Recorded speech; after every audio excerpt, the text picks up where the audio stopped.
Fish. The fishermen who used the port near the big station were bringing in more fish than ever before. Each day the sheds on the quayside were piled high with boxes. Much of this extra fish had to travel by rail, so the trains which Henry and the other engines had to pull became heavier.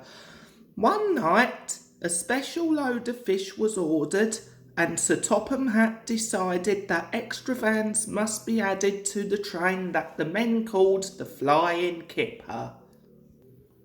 The only spare vans that they could find were old ones that had been standing unused on a siding for some time. Workmen cleaned them quickly, and they were added to the tail of the train.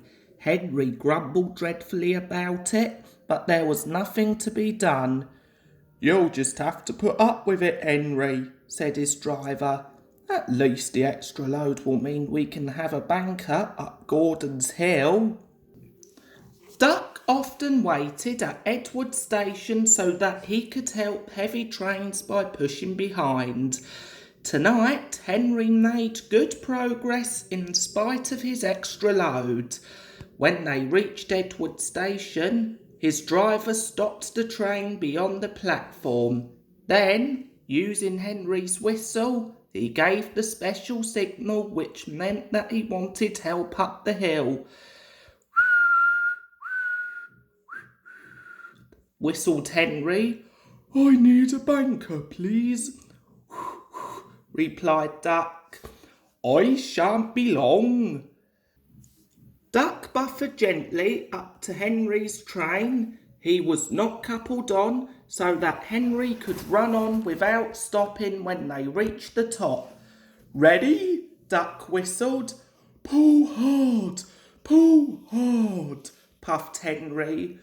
We're doing it, replied Duck. Henry was pulling harder than he thought. It was a dark night, and Duck felt the weight on his buffers slacken. Because of the dark, he could not see that Henry had taken the train on his own and was slowly drawing ahead. All trains carry a red lamp on the final vehicle to show that the train is complete. This is called a tail lamp. Duck's driver began to be worried. "There's no sign of a tail lamp," he said to the fireman, "but we must keep going." Duck whistled, but there was no reply from Henry. Henry, meanwhile, was going well, but his train seemed to be getting heavier. He had to keep moving, but he could not avoid slowing down. Suddenly, from behind him, there came a splintering crash. Duck's front bent, and pieces of broken wood began to fall on him, one of them denting his funnel.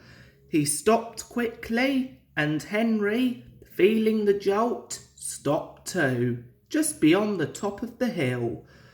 Over Gordon's Hill, a smell of fish hung on the air. By the light of torches, the drivers and firemen tried to work out what had happened, while the guard ran back down the hill to warn the signalman. When daylight came, it was all too obvious. The lamp iron on the old van, which should have held the tail lamp, had broken, and the lamp had fallen off at the bottom of the hill.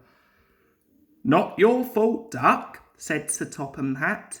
"That lamp iron should have been checked. Don't worry, we'll soon have your funnel and front straightened out."